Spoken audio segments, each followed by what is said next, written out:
우리 하나님 말씀 보겠습니다. 마가복음 11장 1절에서 11절 말씀까지 봅니다. 한 절 제가 읽고 한 절 찬양대 읽고 한 절 온 회중이 함께 읽습니다. 그들이 예루살렘에 가까이 와서 감람산 벳바게와 베다니에 이르렀을 때에 예수께서 제자 중 둘을 보내시며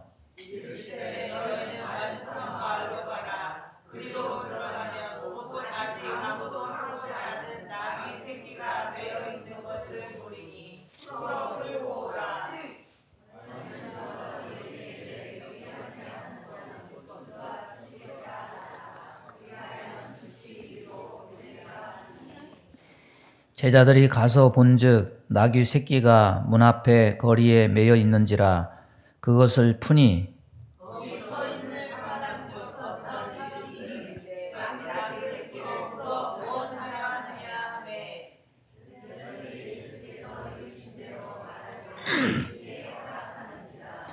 나귀 새끼를 예수께로 끌고 와서 자기들의 겉옷을 그 위에 얹어 놓음에 예수께서 타시니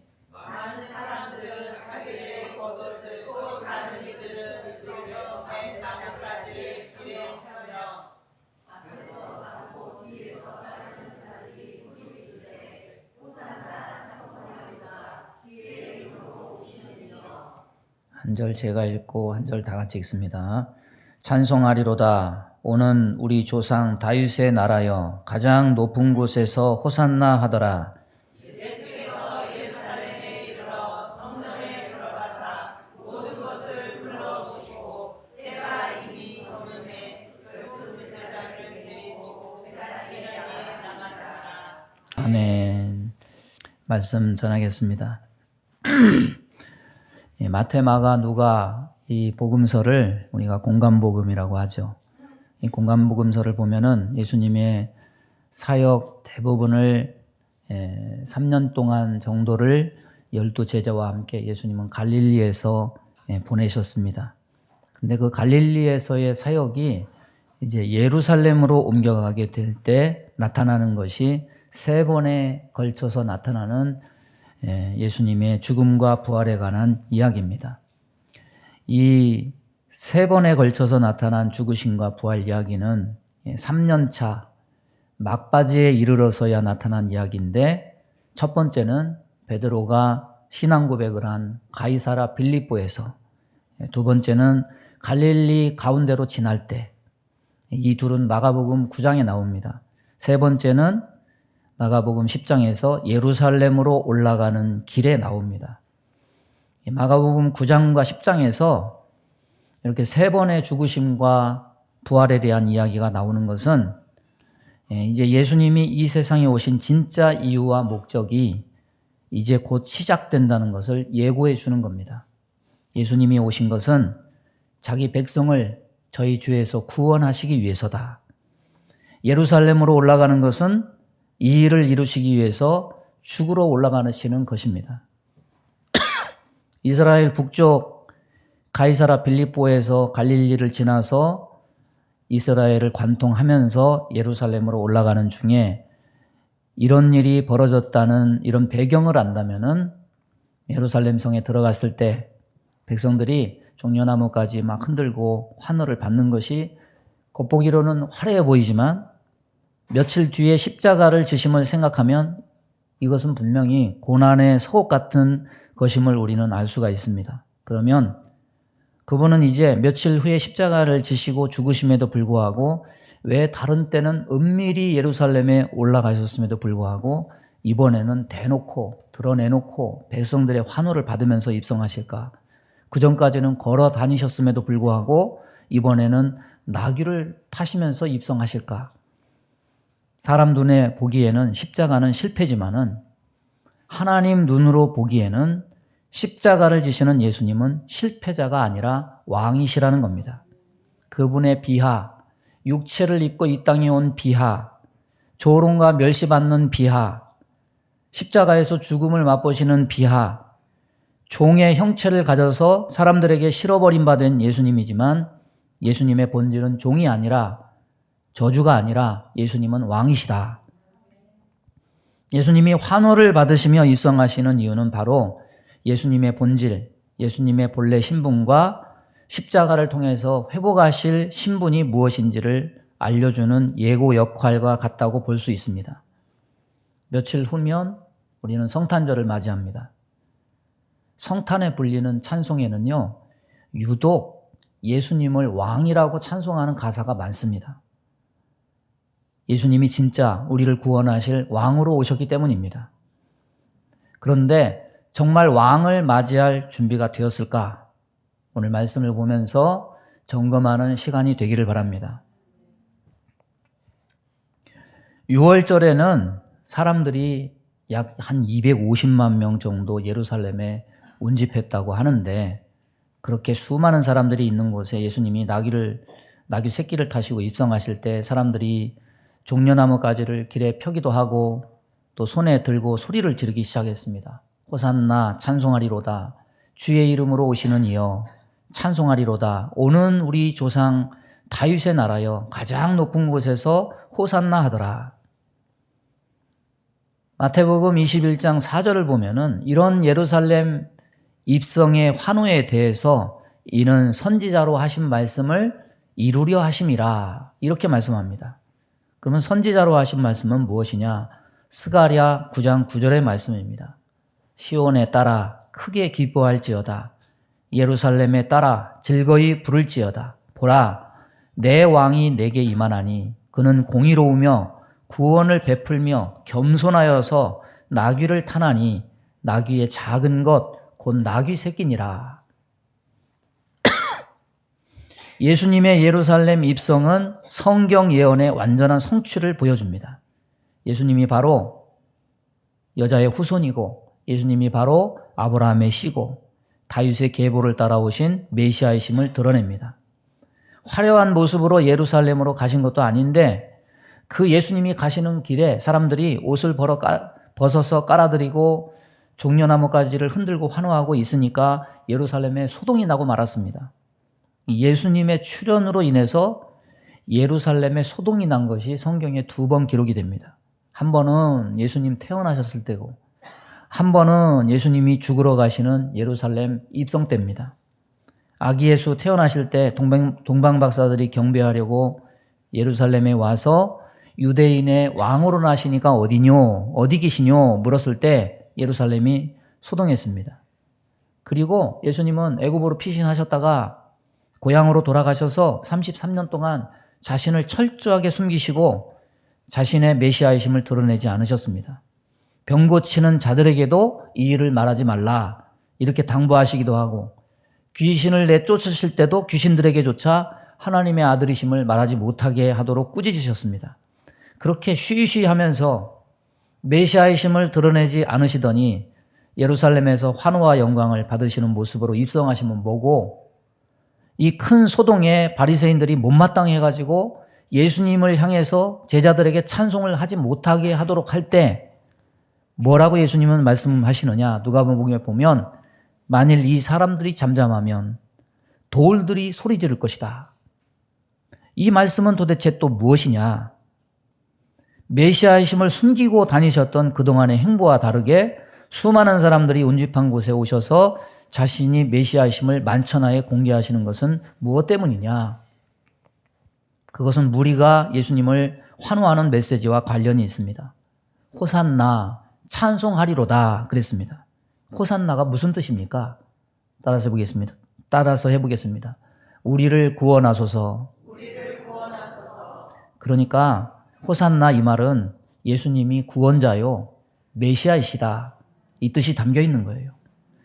그런데 어떤 메시아냐, 어떤 구원자냐, 이게 더 중요합니다.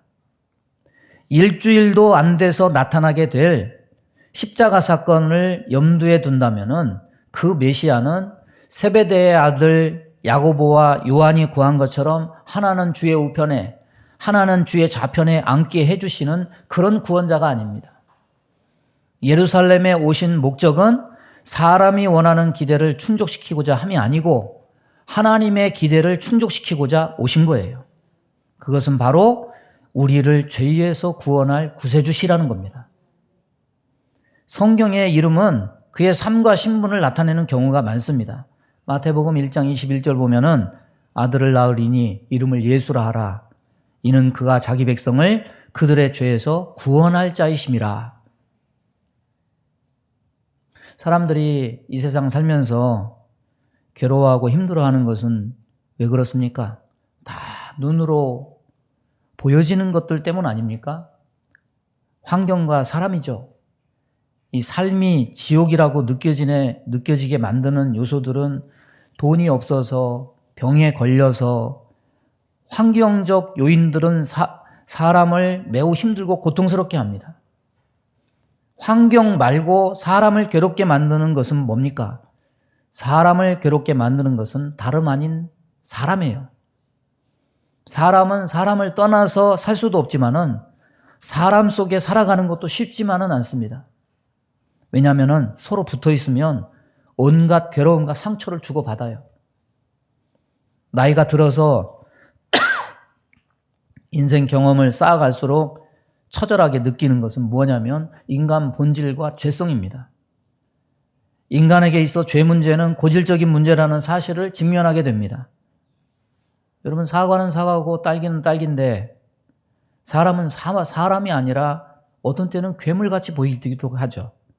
나도 괴물이고 저 사람도 괴물인데 괴물이 괴물을 보면서 괴물이라고 비난하고 서로 상처를 주고받으면서 괴로워하는 게 이 죄 많은 인생들의 모습이라는 겁니다. 결국 환경이든 사람이든 그 모든 불행의 근원, 원인을 거슬러 올라가면 하나의 답을 얻게 됩니다. 로마서 3장 23절 보면 모든 사람이 죄를 범하였음에 하나님의 영광에 이르지 못하더니, 로마서 5장 12절 보면 그러므로 한 사람으로 말미암아 죄가 세상에 들어오고 죄로 말미암아 사망이 들어왔나니 이와 같이 모든 사람이 죄를 지었으므로 사망이 모든 사람에게 이르렀느니라. 인간의 모든 환난은 죄 때문이에요. 결국 인간의 가장 큰 환난은 죄된 본성대로 사는 거예요. 사람이 구원자를 통해서 기대하는 것은 죄된 육체의 본성을 만족시켜주는 것이지만 하나님이 구원자를 보내신 것은 인간의 죄된 본성대로 살지 않게 하는 것, 죄된 본성을 죽이고 구원자를 믿음을 통해서 영생을 회복하는 것, 바로 이것입니다. 요한일서 3장 8절 보면 죄를 짓는 자는 마귀에게 속하나니 마귀는 처음부터 범죄함이라. 하나님의 아들이 나타나신 것은 마귀의 일을 멸하러 하심이라. 백성들은 자기 기대를 가지고 예수님을 환호했을지 모르지만은 예루살렘 입성의 의미는 이제 십자가를 지심으로 자기 백성을 그들의 죄에서 구원할 자로서 이제 십자가에서 그 일을 이루심으로 죄에서 구원하실 일을 완성시키실 자로서 영광받으실 자격이 있는 겁니다. 우리를 구원하소서, 이 호산나의 의미는 예수님이 이제 십자가에서 죽으심으로 죄사함과 죄 이김을 주시는 승리의 왕, 구세주이심을 선포하는 겁니다. 여러분, 왕은요, 정복하고 다스리는 사람입니다. 그 왕 대신 예수님은 십자가에서 죄사함을 선포하고 죄를 이기고 정복하는 왕으로 이 세상에 오신 겁니다. 여러분은 예수님을 영접하는 이유가 진정으로 죄에서 구원할 구세주로서 그분을 영접하고 있습니까? 아니면은 그냥 내 필요를 채워주시는 분으로서 영접하고 있습니까? 육체와 환경의 어려움으로 살려달라고 부르짖는 사람은 많아도 이 죄의 문제로 인해서 허덕이면서 살려달라고 부르짖는 사람은 참 찾아보기가 힘듭니다.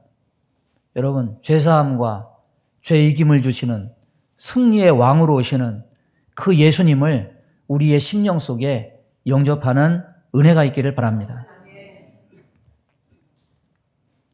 예수님은 나귀 새끼를 타셨습니다. 왜 나귀 새끼를 타셨을까? 스가랴 9장 9절 말씀의 성취입니다. 시온에 따라 크게 기뻐할지어다. 예루살렘에 따라 즐거이 부를지어다. 보라, 내 왕이 내게 임하나니 그는 공의로우며 구원을 베풀며 겸손하여서 나귀를 타나니 나귀의 작은 것 곧 나귀 새끼니라. 이것은 뭘 의미합니까? 이 말씀은 예수님께서 만왕의 왕이심을 증거합니다. 예수님께서 십자가 지시기 전 신문 받기 위해서 빌라도 앞에 섰을 때 빌라도가 묻습니다. 내가 유대인의 왕이냐? 예수님이 내 말이 옳도다. 예수를 십자가에 못 박으라는 군중들의 힘에 밀려서 사형 언도를 내리니까 로마 군병들이 예수님께 가시면류관을 씌우고 그 앞에 무릎을 꿇고 희롱하면서 유대인의 왕이여 평안할지어다. 십자가 위에서 이는 유대인의 왕 예수라 쓴 것, 이거 결코 우연한 일이 아닙니다.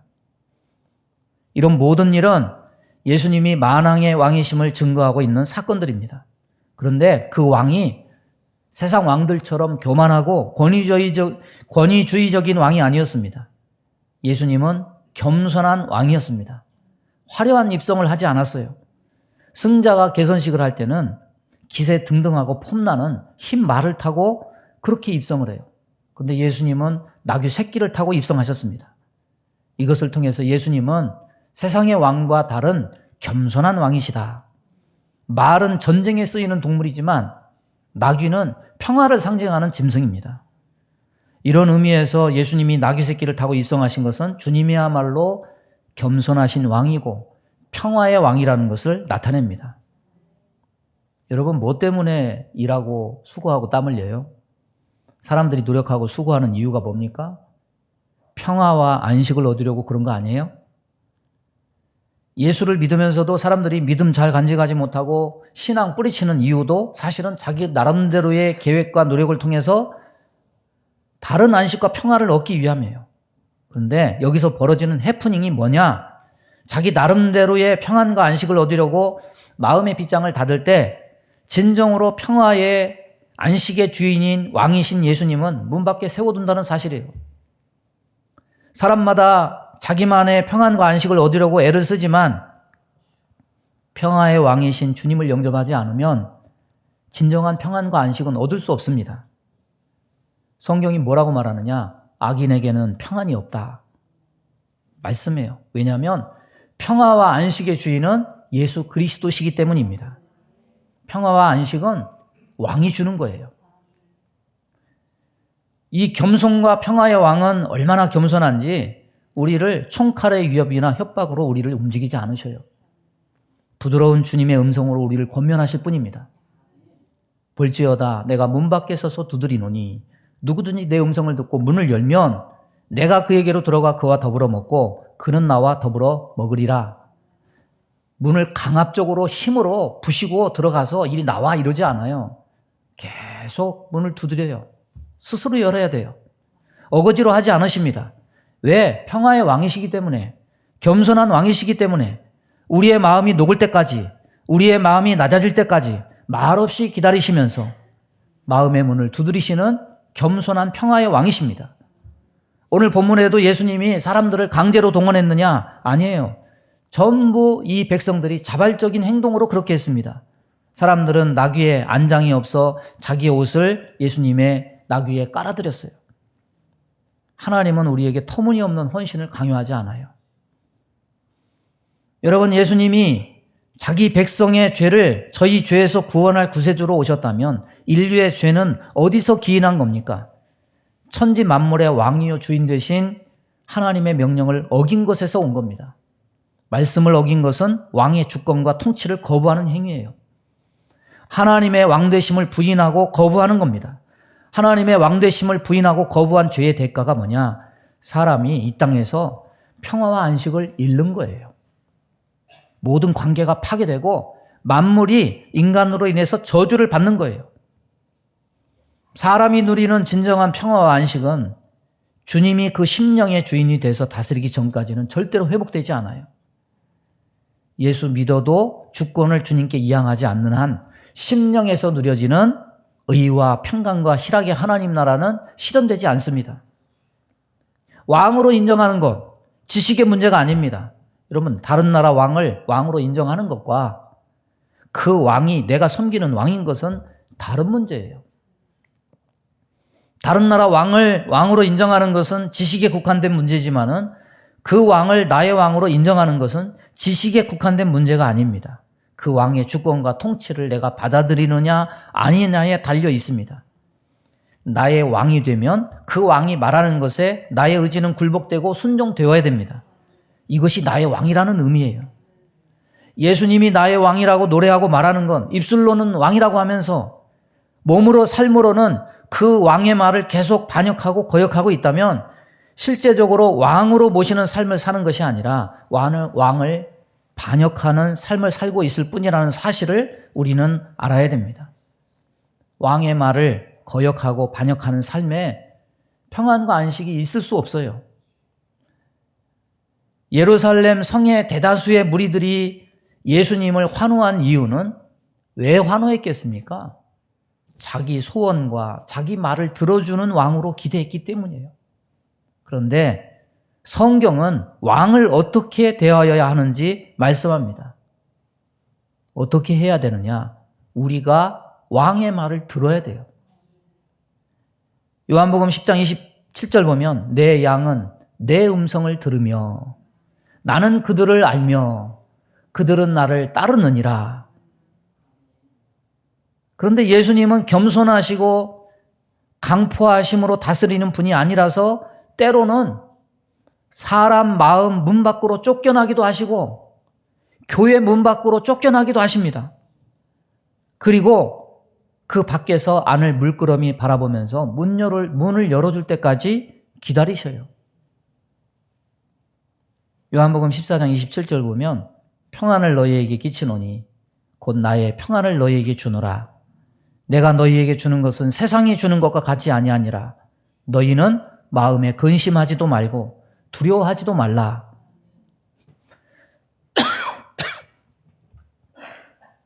주님이 심령 중심에 계셔야 비로소 안식과 평안이 임하게 됩니다. 그 평안을 맛보는 은혜가 있기를 바랍니다.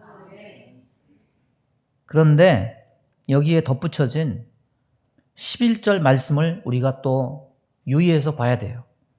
예수께서 예루살렘에 이르러 성전에 들어가사 모든 것을 둘러보시고 때가 이미 저물매 12 제자를 데리시고 베다니에 나가시니라. 여러분 6월절에 예루살렘으로 오신 예수님의 최종 목적은 이 개선 장군처럼 환영받는 게 아니라 예수님의 목적은 어디였느냐? 이 예루살렘에 위치한 성전이었음을 여기서 보여줍니다. 예수님은 성전으로 가셨어요. 성전에서 행하실 일은 앞으로 예수님이 행하실 일과 맥을 같이 합니다. 예수님이 하신 일은 뭐냐? 성전을 깨끗게 하신 거였어요. 여러분 성전에서 원래 행해져야 하는 일은 뭡니까? 성막과 성전은 장막이냐 건물이냐 차이는 있지만 그 안에 두는 물건과 제사 일체의 사역에는 성막이든 성전이든 둘 다 똑같습니다. 성막과 성전의 물건 중에 핵심적인 것이 뭡니까? 장막들에 죄사함을 상징하는 번제단, 그리고 장막 안에 하나님의 임재를 상징하는 언약궤입니다. 번제단은 무엇을 상징합니까? 예수님의 십자가 보혈로 인한 속죄를 상징합니다. 그렇다면 언약궤는 무엇을 상징합니까? 하나님의 임재를 상징합니다. 하나님이 임재하실 때 어떤 일이 벌어집니까? 하나님의 영광을 보게 됩니다.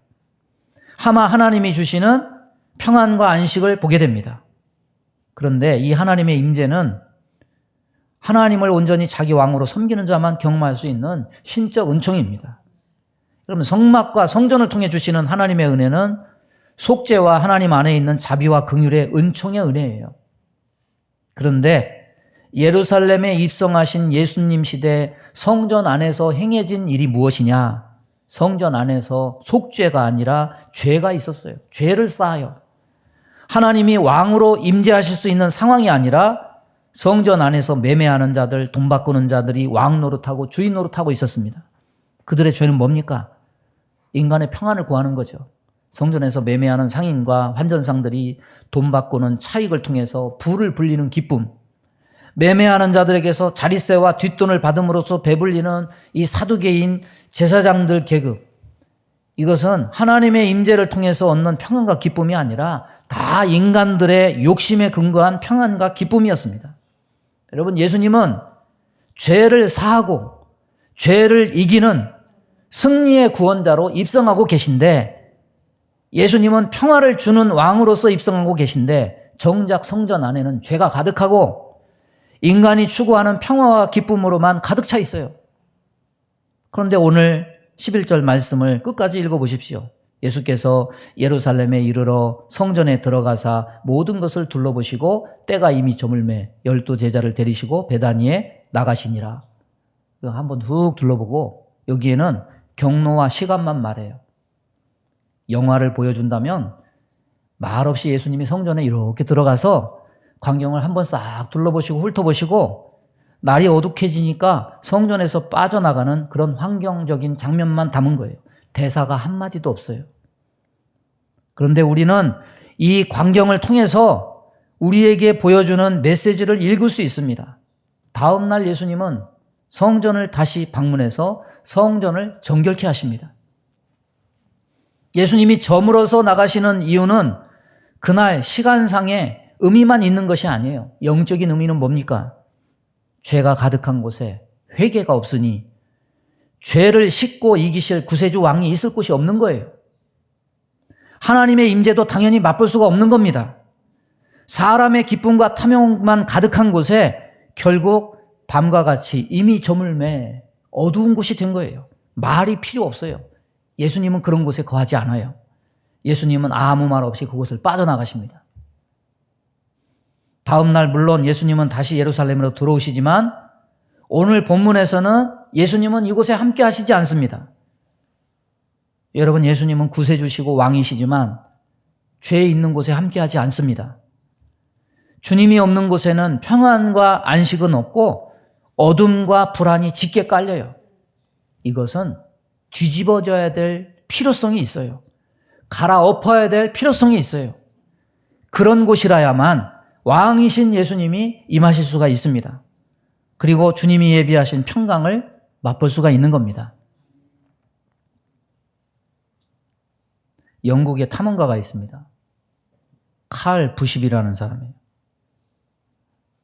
이 사람이 어떤 작정을 했냐면 내 두 발로 지구 한 바퀴를 완주해야 되겠다. 27년 전에 시작을 했는데 지금도 하고 있어요. 당초 12년을 계획을 했어요. 1998년 11월 1일에 저기 남미 칠레 최남단 거기서 출발을 했어요. 그런데 여러 가지 사정이 있을 거 아닙니까? 비자 문제, 정치 문제, 중간에서 러시아에 잡히고 아프가니스탄에 잡히고 그 다음에 코로나 터졌죠. 그게 길어져 가지고 올해 27년째 여행 중이에요. 현재 58,000km를 걸어 가지고 여행을 했어요.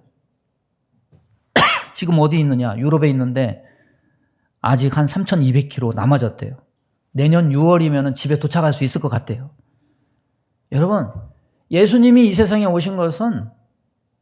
오신 목적은 여행이 아니에요. 우리 심령이 집이 되는 겁니다. 그런데 심령의 집을 먼 여행지로 만드는 사람들이 있어요. 27년, 28년이 돼도 아직 자기 심령을 예수님이 둘러보시게만 하는 여행지가 되게 하는 사람이 있어요. 아직도 집에 도착하지 못하신 주님이 우리 주변에 많아요. 시장 상인들이 제일 많이 듣는 말 중에 하나가 뭘까요? 제일 많은 거는 깎아주세요. 그거겠죠? 근데 그 중에 하나가 뭐냐면 둘러보고 올게요. 신앙생활이 주님이 성전 둘러보시고 나가는 듯 그런 장면이 되면 되겠습니까? 여러분, 이제는 여행을 마치고 주님의 집이 돼야 돼요. 여러분 심령이 주님의 집이 돼야 돼요. 집이 되려면 어떻게 해야 되느냐? 그 다음날 다시 성전을 방문하신 주님의 모습에 있습니다. 뭘 하셨느냐? 그 다음날은 둘러보시지만 하지 않으셨어요. 성전에 있는 상을 다 엎어버리셨어요. 모든 더러운 것을 다 정결케 하셨습니다. 왜냐? 왕은 죄사함과 죄이김을 주시러 오셨기 때문이에요. 그래야만 진정한 평안과 평강이 깃들 수가 있기 때문입니다. 여러분, 우리가 주님을 중심에 모시지 못하면 죄사함도 없고 죄이김도 없고 평강도 없어요. 그냥 주님은 둘러보시고 나가실 뿐이에요. 옥토는 반드시 심령을 갈아엎는 과정을 거칩니다. 우리의 심령이 주님의 집이 되려면 반드시 주님이 우리 심령 중심에 합당치 못한 상들을 주님이 다 둘러 엎으시고 깨끗게 하셔야 돼요. 성경 보면 예수님을 얼마나 많이 따라다녔습니까? 다 구경하러 온 거예요. 둘러보러 온 거예요. 그런데 예수님을 구경하러 둘러보러 왔다가 오히려 정결케 돼서 예수님을 왕으로 보신 사람이 많아요. 삭개오가 그렇습니다. 예수님을 둘러보려고만 했어요. 그런데 예수님이 그 집에 머무시고 오늘 이 집에 구원이 임했다. 은혜를 입었어요. 예수님 십자가 지시는 거 둘러보려다가 붙들려가지고 자기가 십자가를 지고 나중에는 어떻게 됐느냐? 그 가족이 다 예수님을 왕으로 모신 구레네 시몬의 가족도 있습니다. 이들은 다 예수님의 죄사함과 죄이김의 은혜를 입어서 그리스도를 왕이요 구주로 영접한 사람들이 됐습니다. 왕은요 아무나 모시는 게 아니에요. 예수님이 손님이거나 27년, 28년이 돼도 아직도 집에 도착하지 못한 여행객으로 만드는 심령이 많아요. 이번 성탄절이 주님이 긴 여행을 마치시고 여러분 심령에 거주하는 그런 날이 될 수 있기를 주님의 이름으로 축원합니다. 우리 주여 한번 부르고 합심하여 기도하겠습니다. 주여 하나님 아버지 감사합니다.